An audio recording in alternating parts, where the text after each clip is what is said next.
बढ़ाने के लिए क्या क्या चीजें करनी चाहिए? योगा करना चाहिए, एक्सरसाइजेस करनी चाहिए और हेल्दी फूड खाना चाहिए। हेल्दी फूड जैसे? फल, सब्जियां, अखरोट, बादाम, ऐसी चीजें। Very good. आई मीन तुम्हें तो सभी कुछ पता है और ये जानकारी हमने आपको भी दी है। तो घर पे रहे, सुरक्षित रहिए और सारी सावधानियां लेते रहें।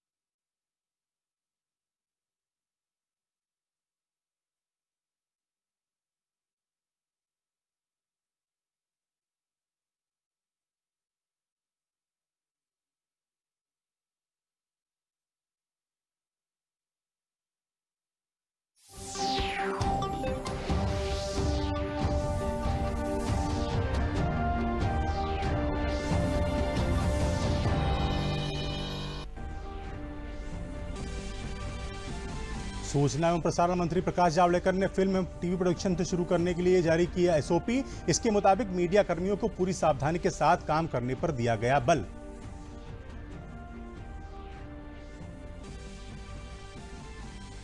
कपड़ा मंत्री स्मृति ईरानी ने भदोही में कालीन निर्यात संवर्धन परिषद द्वारा 40वें इंडिया कारपेट एक्सपो का वर्चुअल माध्यम से किया उद्घाटन। कपड़ा मंत्री ने कालीन निर्यात संवर्धन परिषद के पूर्ण समर्थन देने का दिया आश्वासन। केंद्रीय श्रम मंत्री संतोष गंगवार ने बरेली में कहा कि कोरोना काल में असंगठित क्षेत्र के नौकरी गंवाने वाले कर्मचारियों को 3 माह के औसत वेतन का 50% भत्ता मंत्रालय की तरफ से दिया जाएगा।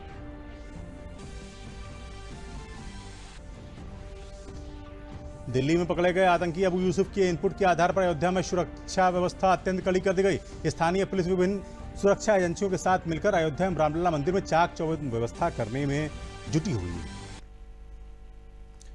नमस्कार, मैं हूं दिलशाद। समाचार विस्तार से। सबसे पहले आपको बताते हैं कि केंद्रीय सूचना और प्रसारण मंत्री प्रकाश जावड़ेकर ने आज मीडिया प्रोडक्शन संबंधी दिशा निर्देश जारी किए। उन्होंने कहा कि करीब 6 महीने से फिल्म और टीवी सीरियल प्रोडक्शन बंद पड़ा था, लेकिन कुछ राज्य में इजाजत देने के बाद चरणबद्ध तरीके से काम शुरू हुआ है। इसी बाबत सूचना और प्रसारण मंत्रालय ने आज एसओपी जारी की है। एसओपी के मुताबिक मीडिया कर्मियों को पूरी सावधानियों के साथ काम करने की जरूरत पर जोर दिया गया है। इसके अलावा शूटिंग स्थल पर दर्शकों के आने पर पाबंदी होगी।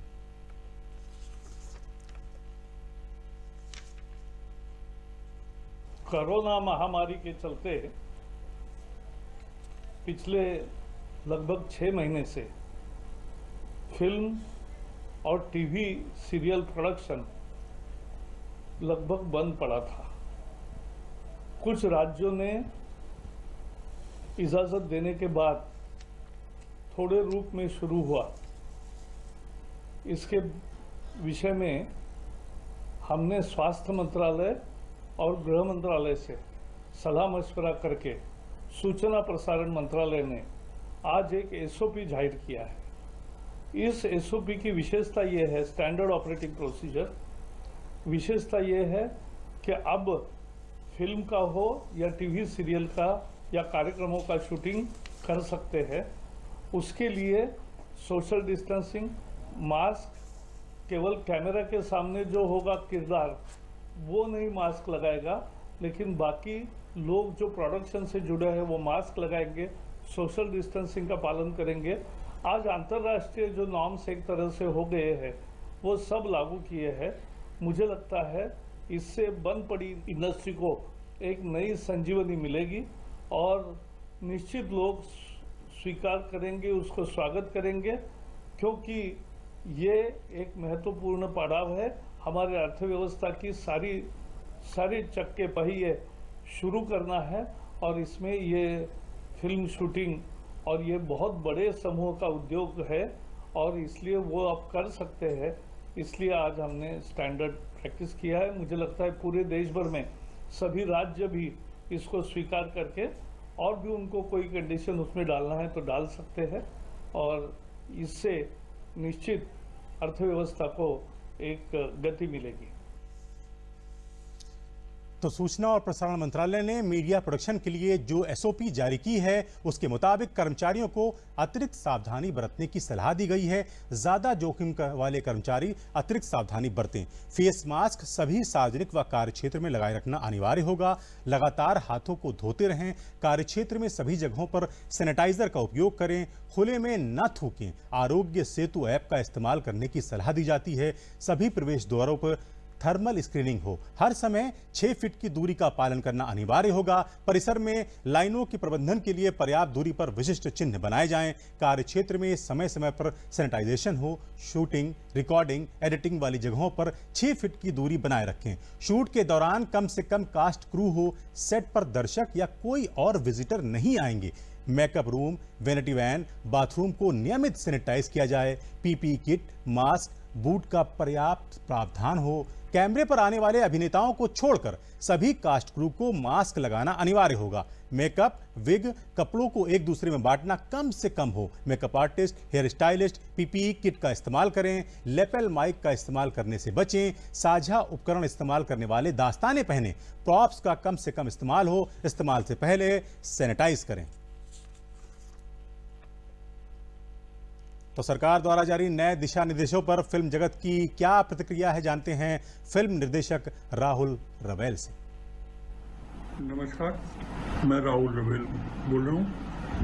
आज जो एसओपी अनाउंस हुए हैं मीडिया यूनिट्स को लेकर, मुझे लग रहा है कि ये बहुत ही महत्वपूर्ण चीज़ है जो प्रधानमंत्री नरेंद्र मोदी जी के नेतृत्व में ये एसओपीज अनाउंस किए गए हैं। और हमको जो इस इंडस्ट्री में लोग हैं, जो मीडिया यूनिट्स में काम करते हैं, हमको ये वेलकम करना चाहिए कि ऐसा इनिशिएटिव गवर्नमेंट ने लिया हुआ है। लेकिन एक और बात है जो हमको पूरी तरह करना पड़ेगा कि ये जो भी एसओपीज हैं, हमको इन पर ध्यान रखना पड़ेगा और हमको मिलके करना पड़ेगा कि हम सब इन एसओपीज को फॉलो करें, क्योंकि ये एसओपीज बनाने में बहुत टाइम लगा होगा, बहुत ही सोचा होगा। प्राइम मिनिस्टर ने, होम मिनिस्टर ने, हेल्थ मिनिस्टर ने, सब तभी आए हुए हैं। और जब तक हम सब मिल के एकजुट होके कोविड-19 को नहीं लड़ेंगे, तब तक कुछ नहीं होगा। अब कोविड-19 को लड़ना हमारे हाथ में है। हमको ये सब फॉलो करना चाहिए। और आपको बता दें, केंद्रीय गृह मंत्रालय ने वंदे भारत मिशन के तहत हवाई परिवहन के लिए विभिन्न देशों के साथ हुए बबल व्यवस्था के तहत अंतर्राष्ट्रीय यात्रा के लिए स्टैंडर्ड ऑपरेटिंग प्रोटोकॉल जारी किया है। इसके तहत भारतीय नागरिकों को भारतीय दूतावास या उच्चायोग के साथ रजिस्ट्रेशन कराना पड़ेगा जहां वे रह रहे हैं या फंसे हुए हैं। साथ ही उन्हें केंद्र सरकार के दिशा निर्देशों के मुताबिक विवरण भी उपलब्ध कराने होंगे। हालांकि एयर बबल समझौते के तहत होने वाली उड़ानों के जरिए भारत आने के लिए उन्हें इस तरह के पंजीकरण की जरूरत नहीं होगी। एयर बबल समझौता 2 देशों के बीच एक ऐसा करार है जिसमें दोनों देशों के एयरलाइन सहमति और तय नियमों के आधार पर उड़ान संचालित करते हैं। फिलहाल America, France, Germany, Qatar, UK, UAE और मालदीव के साथ भारत का एयर बबल समझौता है। 13 अन्य देशों के साथ भारत एयर बबल करार के लिए बातचीत कर रहा है। इसके साथ ही नेपाल, भूटान, श्रीलंका, अफगानिस्तान और बांग्लादेश के साथ भी ऐसा ही समझौता प्रस्तावित है। आगे बढ़ते हैं और बात करते हैं भदोही में कालीन निर्यात संवर्धन परिषद द्वारा 40वें इंडिया कारपेट एक्सपो के प्रथम वर्चुअल हस्त निर्मित कालीनों के लिए एक विशेष व्यापार मेले का आयोजन किया गया। इसका उद्घाटन केंद्रीय वस्त्र और महिला एवं बाल विकास मंत्री स्मृति जुबिन ईरानी द्वारा कॉन्फ्रेंसिंग के माध्यम से किया गया। स्मृति ईरानी ने अपने संबोधन में कोविड-19 की महामारी में भारत के प्रथम वर्चुअल संस्करण कालीन एक्सपो के आयोजन की सराहना करते हुए कहा कि कोशिश करने वालों की कभी हार नहीं होती और प्रधानमंत्री ने सबका साथ, सबका विकास और सबका विश्वास इस दृष्टिकोण का अनुसरण कर रहा है। मंत्री ने उद्योग के विकास के लिए अपने मंत्रालय से परिषद को पूर्ण समर्थन देने का आश्वासन दिया। वर्चुअल मेले में भाग ले रहे निर्यातक इम्तियाज अहमद ने कहा कि कोरोना के चलते निर्यातकों के लिए ये एक अनुभव है। निर्यातकों के लिए ये मेला नए अवसर देगा जिससे आयातक जुड़ेंगे। जो मेले में भाग नहीं ले पाते थे वे वर्चुअल आसानी से जुड़ सकेंगे। इंडस्ट्री के समर्थन में सीपीसी का पहला वर्चुअल एग्जीबिशन एक प्रामाणिकता से प्रस्तुत है पूरे विश्व के सामने। I also would like to welcome over 400 buyers from 54 countries who, irrespective of the challenges that the pandemic brings, have come together to support the Indian carpet industry. I can only assure you of the best services of the Indian carpet industry, which also ensures that support that you give to the industry percolates to over 20 lakh artisans who are in the field of carpet making. Supporting women in the field of carpet making. मैं आप सबको जो CPC के इस virtual exhibition से जुड़े हुए हैं, 25 अगस्त तक आपका ये प्रयास है, ये प्रयास फलीभूत हो। आप केंद्र सरकार का श्रम मंत्रालय नौकरी गंवाने वाले असंगठित क्षेत्र के कर्मचारियों को 3 माह तक औसत वेतन का 50% वेतन देने का काम करेगा।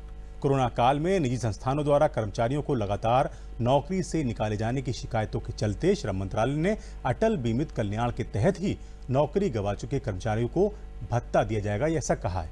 केंद्रीय श्रम एवं रोजगार मंत्री संतोष गंगवार ने बरेली में पत्रकारों से बात करते बताया कि जो कर्मचारी पिछले 2 वर्षों से नौकरी कर रहा था और कोरोना आपदा में उसकी नौकरी चली गई है, उसे 1 जुलाई 2020 से 90 दिनों तक उसके वेतन का 50% भत्ता दिया जाएगा। भत्ता प्राप्त करने के लिए यह आवश्यक है कि कर्मचारी श्रम विभाग में पंजीकृत हो। खासतौर से लघु उद्योग और वे उद्योग जिनमें छोटे स्तर पर नौकरी रहती है, वहाँ पर ये समस्या है। पर हम लोगों ने अपने ESI के माध्यम से भी एक कदम उठाया है। परसों ही हमारी ESI की गवर्निंग बॉडी की मीटिंग थी, उसमें हम लोगों ने ये तय किया कि जून 2018 में एक हमने प्रस्ताव किया था कि वे लोग जिनकी नौकरी अगर जा रही है और 3 महीने तक अगर उन्हें काम नहीं मिलता है, तो अगले 3 महीने के लिए उनको जो वेतन मिलता था उसका 25% दिया जाएगा कि वो उससे कुछ अपना जीवन यापन कर सकें और नौकरी की तलाश कर सकें। ये 2018 की बात है। अब ये योजना 2 वर्ष के लिए थी, 2020 तक के लिए थी। पर परसों ही हमने अपने ESI की मीटिंग में तय किया कि इस योजना का जो लाभ है वो इस समय आवश्यकता है, तो 1 वर्ष के लिए वो योजना हमने बढ़ाने का काम किया है। प्रधानमंत्री नरेंद्र मोदी प्रकृति से किस कदर प्रेम करते हैं, ये शायद ही किसी को बताने की जरूरत है। अपने भाषणों में भी वे लगातार प्रकृति के साथ तालमेल और सामंजस्य बैठाकर आगे बढ़ने की बात करते रहे हैं। पीएम मोदी ने अपने इंस्टाग्राम अकाउंट पर एक वीडियो साझा किया है। इसमें उनका प्रकृति और पशु पक्षियों को लेकर प्रेम सीधे जाहिर हो रहा है। इस वीडियो से ऐसा प्रतीत हो रहा है कि ताज़ा हवा के झोंकों की तरह पंछी भी प्रधानमंत्री के घर में निर्बाध तरीके से आवाजाही कर सकते हैं। इतना ही नहीं, पीएम मोदी ये भी ध्यान रखते हैं कि उन्हें समय समय पर दाना पानी मिलता रहे। इंस्टाग्राम पर इस वीडियो के साथ एक कविता भी पीएम मोदी ने साझा की है।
और दिल्ली में पकड़े गए आईएस के आतंकी अबू यूसुफ उर्फ मुस्तकीम को लेकर दिल्ली की स्पेशल ब्रांच की पुलिस बलरामपुर जिले के कोतवाली उतरौला क्षेत्र में स्थित आतंकी यूसुफ के गांव बढ़ाया भैसाही शनिवार की देर शाम पहुंची। यूसुफ की शिनाख्त के आधार पर उसके घर तथा आसपास सर्च ऑपरेशन चलाया। बलरामपुर में उसके घर से संदिग्ध जैकेट भी बरामद किया तथा घर वालों द्वारा एक जैकेट तालाब में फेंका गया था, जिसको टीम ने बरामद किया। साथ ही उसके घर से विस्फोटक सामग्री भी टीम के हाथ लगी है। कस्बे में भी 3 स्थानों पर सर्च ऑपरेशन चलाया गया तथा आसपास के कई गांवों में भी सर्च ऑपरेशन चला। इस बीच गोपनीयता के लिए एटीएस की टीम ने मीडिया से दूरी बनाए रखी। अबू यूसुफ के पिता का कहना है कि पहले यूसुफ सऊदी में रहकर काम करता था। गांव आने के बाद उसने कॉस्मेटिक्स की दुकान पास के कस्बे हाशिमपारा में खोला। देखने में तथा व्यवहार में यूसुफ काफी भला व व्यवहार कुशल था।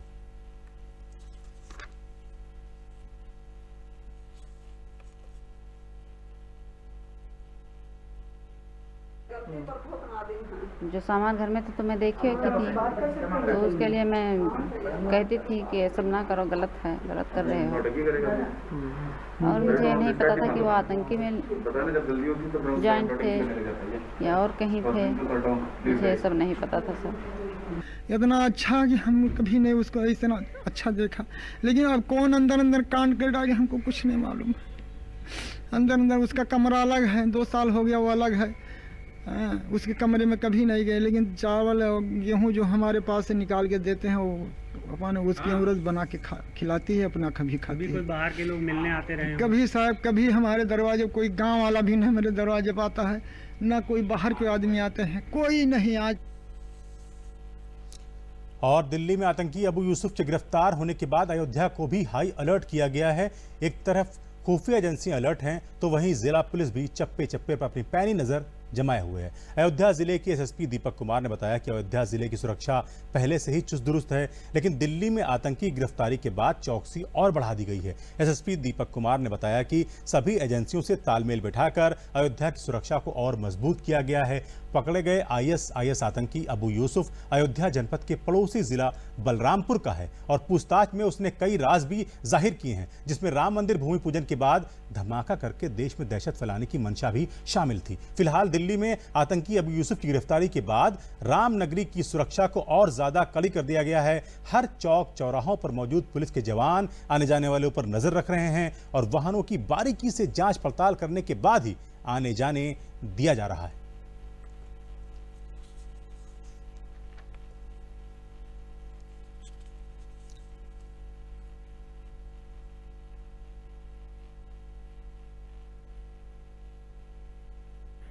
ऐतिहासिक रूप से और वर्तमान परिस्थितियों को देखते हुए अति संवेदनशील जगह है और यहाँ पर पुलिस की अपनी पूरी तैयारी है और जो हमारी सुरक्षा स्कीम है यहाँ हम लोग उसको लागू किए हुए हैं और घाट से लेकर सभी जगह लगातार पुलिस की चौकसी है। विभिन्न एजेंसियों के साथ हमारा समन्वय बना हुआ है और लगातार हम लोग फील्ड में जो हमारे प्रोटोकॉल है सुरक्षा के उसके अनुसार हम लोग यहाँ पर कार्य कर रहे हैं। चलिए आगे बढ़ते हैं। उर्वरकों को लेकर किसानों को किसी भी तरह की परेशानी न हो, इसके लिए सरकार पूरी तरह मुस्तैद है। मौजूदा समय में सोनभद्र जिले में निर्धारित मूल्य पर किसानों को उनकी आवश्यकता के अनुसार यूरिया उपलब्ध कराने के लिए कई टीमें गठित कर जहां किसानों को सुगमता से यूरिया उपलब्ध कराई जा रही है, वहीं अनियमितता बरतने और कालाबाजारी करने वाले दुकानदारों के विरुद्ध कार्रवाई भी की जा रही है। जिला कृषि अधिकारी पीयूष राय ने बताया कि अभी तक 3 दुकानदारों के विरुद्ध कार्रवाई करते हुए लाइसेंस निरस्त किया गया है और प्राथमिकी भी दर्ज कराई गई है। श्री राय ने बताया कि उर्वरक की बिल्कुल कमी नहीं है और किसानों को उनकी आवश्यकता के अनुसार ई पास मशीन के द्वारा उपलब्ध कराई जा रही है।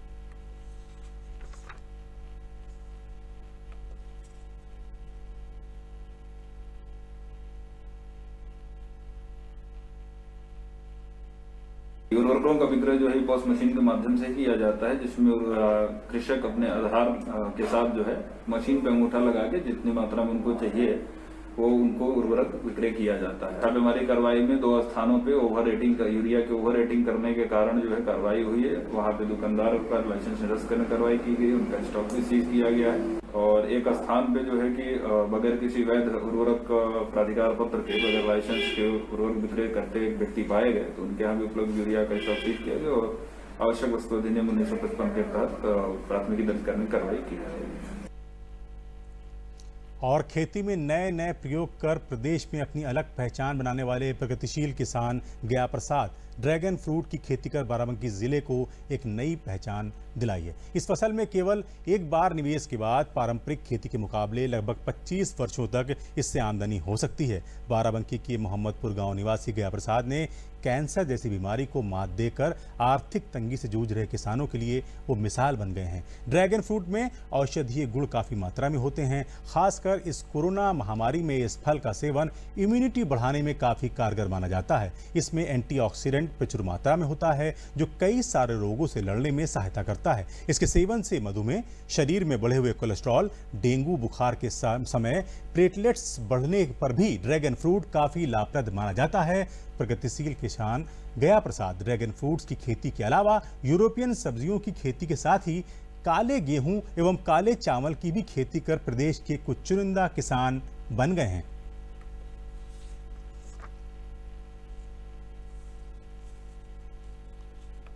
ये ड्रैगन फ्रूट की खेती एक बार हमने टीवी पर देखी थी, जो कि लखनऊ से हमने एक पौधा लेके आए थे 300 रुपये का। उससे हमारा ट्रायल हुआ, जो कि बाद में हम गुजरात से 1000 पौधे मंगवा लिए और 250 पोल पे हमने लगाया है। तो 1.5 साल का पौधा हमारा ड्रैगन फ्रूट का हुआ है। अभी तक इस वक्त समय में हमारा 10 क्विंटल फ्रूट निकल चुका है, जो कि 150 से 200 रुपये पर केजी में बिक रहा है। तो हमने काफ़ी ज़्यादा सर्च किया था, उससे नेट वगैरह पे सर्च किया और यूट्यूब से भी हमें जानकारी मिली, जिससे कि ड्रिप इरिगेशन सिस्टम एक ऐसा सिस्टम है इससे डायरेक्ट हमारी जड़ों में पानी जाता है और खाद वगैरह जो है उसी में डायरेक्ट जाती है। इससे हमारे पौधों को डायरेक्ट जब मिलती है हर चीज़, तो उससे ज़्यादा फ़ायदा रहता है। इन्होंने जो है ये कैश क्रॉप, औषधि क्रॉप जो इन्होंने ड्रैगन फ्रूट्स की जो है खेती की है, और भी यूरोपियन खेती है जैसे ब्रोकली वगैरह, उसकी भी खेती ये करते हैं। कुछ जो है फ्लोरिकल्चर में फूल वगैरह की भी खेती करते हैं। तरह तरह की जो है मतलब खेती ये करते हैं। और हमको लगता है कि हमारे यूपी में अभी तक 4 किसान ही ऐसे हैं जिन्होंने अभी तक ड्रैगन फ्रूट्स की खेती अभी स्टार्ट की है जो है, जिनमें सबसे पहले नंबर पे गया प्रसाद मौर्य जी आते हैं। इन्होंने हमारी ग्राम पंचायत का भी नाम रोशन किया है, इसके अलावा हमारे विकासखंड का भी नाम रोशन किया है। और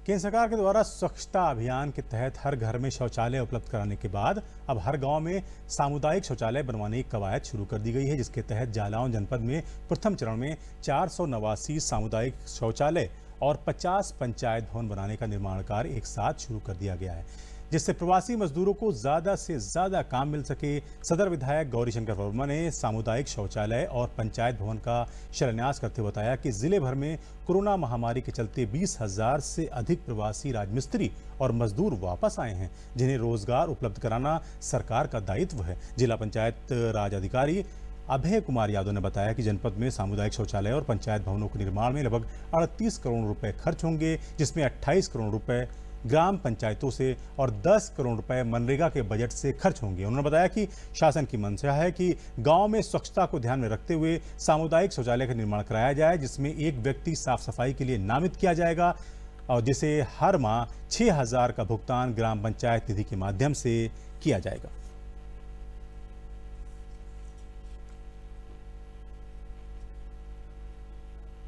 पंचायत घर बन रहा है। हाँ, मैं काम मिला, लगभग यहाँ 25-30 आदमी काम करता है। कोरोना के बीच में बढ़िया करे, सबको काम मिल रहा है। हम परेशान थे, वहाँ रहते थे गवालियर मलिट्टी छावन के बगल पे, तो वहाँ से निकल आए, वहाँ काम नहीं मिला तो फिर अपने गांव आए, तो गांव में प्रधान जी ने काम दिया, यही हमारा निवास है।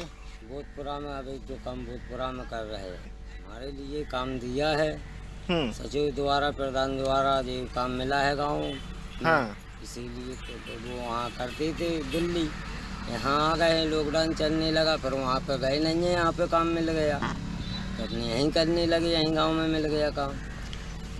बढ़िया योजना है कि हम लोगों को काम तो मिल रहा है यहाँ पे। हाँ, मजदूरी मिल रही है, अच्छा काम चल रहा है। कि देश में जो एक महामारी फैली हुई है कोविड-19, उसके तहत हमारे देश के यशस्वी प्रधानमंत्री श्री नरेंद्र मोदी जी ने एक गरीब कल्याण रोजगार योजना प्रारंभ की है, जिसके तहत 125 दिन में जो प्रवासी मजदूर आए हैं उनको रोजगार दिया जाएगा। इसके तहत हमारे जनपद में 489 सामुदायिक शौचालयों का और 50 पंचायत भवनों का निर्माण कराया जाएगा। इन निर्माण कार्यों में जो है जो प्रवासी मजदूर हैं उनको लिया जाएगा। जिसमें समता की चाह नहीं वो बढ़िया इंसान नहीं, समता बिना समाज नहीं, बिन समाज जनराज नहीं, ये कहना था राजनीति कबीर कहे जाने वाले समाजवादी नेता राम स्वरूप वर्मा का। 22 अगस्त को जन्मे राम स्वरूप वर्मा का जन्मदिन क्रांति दिवस के रूप में मनाया जाता है। उन्होंने अर्जक संघ की स्थापना की और लगभग 50 साल तक राजनीति में सक्रिय रहे। राम स्वरूप वर्मा ने देश के गरीब दबे कुचले लोगों के लिए लंबी लड़ाई लड़ी। कल उनकी जयंती के अवसर पर अर्जक संघ द्वारा एक संगोष्ठी का आयोजन किया गया। संगोष्ठी में राम स्वरूप वर्मा के विचारों पर वक्ताओं ने प्रकाश डाला।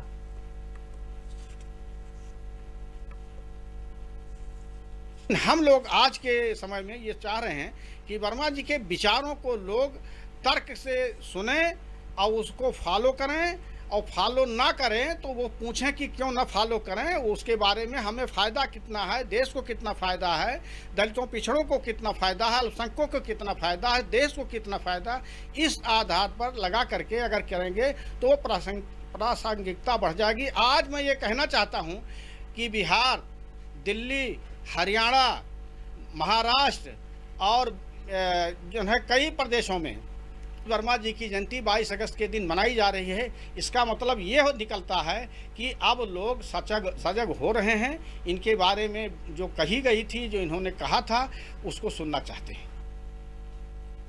और बिजनौर बैराज और पहाड़ों पर लगातार हो रही बारिश से जनपद हापुड़ की गलमुक्तेश्वर गंगा का जलस्तर निरंतर बढ़ रहा है। गंगा का जलस्तर 198.86 मीटर तक पहुंच गया है, जिस कारण आसपास के गांवों में बाढ़ आ गई है। बाढ़ से बचने के लिए ग्रामीण टायर, ट्यूब, भैंसा बुग्गी और नाव के माध्यम से जंगलों से पशुओं के लिए चारा ला रहे हैं। वहीं प्रशासन ने ग्रामीणों की सहायता के लिए बाढ़ क्षेत्रों में बाढ़ चौकी भी बनाई है, ताकि ग्रामीणों की हर प्रकार से मदद की जा सके। गंगा के उफान पर पहुंचने से गढ़खादर क्षेत्र के गाँव साकरपुर, नया गाँव, गडावली, लठीरा, नयाबास, आरकपुर, रामपुर, न्यामतपुर सहित करीब 20 गांवों में बाढ़ का असर देखने को मिल रहा है। जो संवेदनशील गांव थे, लेकिन अभी मेन इस बार 7-8 गांव संवेदनशील है। रामपुर, न्यामतपुर, रेचक, लठीरा है, ये गांव हमारे संवेदनशील गांव है। 3-4 दिन से पानी का वाटर लेवल कम हो रहा था, लेकिन कल से जो पहाड़ों में बारिश हो रही है, काफ़ी ज़्यादा उधर बारिश हो रही है, तो इससे कल जल स्तर बढ़ने की संभावना है। अभी फिलहाल गांव के अंदर पानी नहीं गया हुआ है, वो गांव के चारों तरफ ही है। लोगों को आने जाने में असुविधा जरूर हो रही है, क्योंकि जैसे अपना वो बैलगाड़ी से लेके जा रहे हैं आवागमन के लिए। और हम लोगों ने एक गांव में समस्या थी, वहाँ प्रधान की उन्होंने बताया कि हम लोग नाले की वजह से वहाँ पानी भर गया, हम लोग आने जाने की सुविधा है, तो हम लोगों ने वहाँ पे उनको नाव उपलब्ध कराई है। इसी तरह गंगा नगर हम लोग का एक पड़ता है, जो टापू इलाका है, वहाँ भी लोगों को 10-15 दिन से समस्या थी, तो उनको भी हम लोगों ने नाव उपलब्ध कराई है, जिससे कि वो ब्रिजघाट आ सकें। और बाकी हमारा स्वास्थ्य विभाग और हमारे पशु चिकित्सा अधिकारी, BDO, ये सभी हम लोग अलर्ट पे हैं। हमारी बाढ़ चौकियाँ सभी अलर्ट पे, सभी कर्मचारी अलर्ट पे हैं। और जैसे ही कोई बात होगी, हम संपर्क में हैं प्रधानों से, और गांव के जो नागरिक हैं उनको सबको हम लोगों ने अपना नंबर दे रखा है, कर रहा है। और कोई भी जैसी बात होगी हम लोग में नजर रखेंगे पूरी तरह से। ये इधर का ऊपर से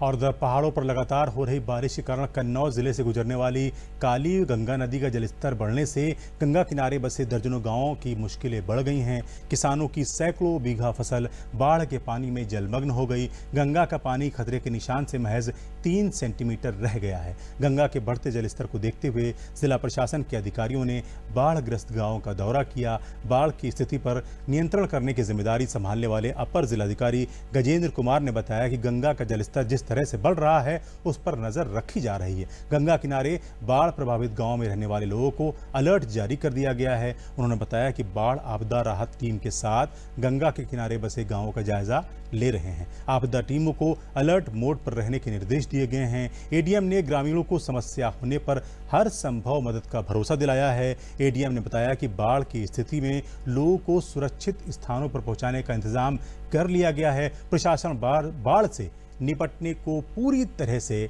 तैयार है। जो गंगा जी का जलस्तर है वो लगातार बढ़ रहा है, और जो खतरे का निशान है तो उसी के आसपास अभी वर्तमान में जलस्तर था, तो उसी के दृष्टिगत ये कटरी गंगपुर गांव है, तो तहसील सदर की पूरी टीम के साथ में निरीक्षण किया गया है कि गांव वालों की क्या स्थिति है। गांव वालों से पूरा बातचीत की गई है, उनका हालचाल लेने पे पता लगा है कि अभी तक गांव में पानी नहीं घुसा है, लेकिन क्योंकि हम लगातार सतर्क हैं, पूरी सिंचाई विभाग की टीम और राजस्व की टीम, जो भी हमारी आपदा की टीम बनी है, पूरा उसमें लगी हुई है। बाढ़ चौकियों को सबको अलर्ट कर दिया गया है इसके दृष्टिगत कि कोई भी इमरजेंसी की स्थिति में तत्काल वो एक्टिवेट रहें। और अभी तक फ़िलहाल सब ठीक है, कोई ऐसी दिक्कत वाली बात नहीं है। बाकी हमारी टीम की पूरी तैयारी है, अगर कुछ भी इमरजेंसी में ज़रूरत पड़ती है तो तत्काल टीमों को एक्टिवेट कर दिया जाएगा। और अब अंत में प्रमुख समाचार एक बार फिर।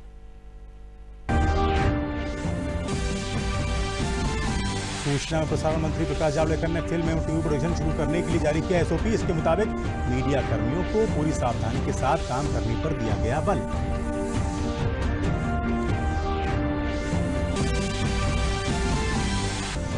कपड़ा मंत्री स्मृति ईरानी ने भदोही में कालीन निर्यात संवर्धन परिषद द्वारा 40वें इंडिया कार्पेट एक्सपो का वर्चुअल माध्यम से किया उद्घाटन। कपड़ा मंत्री ने कालीन निर्यात संवर्धन परिषद के पूर्ण समर्थन देने का दिया आश्वासन। केंद्रीय श्रम मंत्री संतोष गंगवार ने बरेली में कहा कि कोरोना काल में असंगठित क्षेत्र के नौकरी गंवाने वाले कर्मचारियों को 3 माह के औसत वेतन का 50% भत्ता मंत्रालय की तरफ से दिया जाएगा।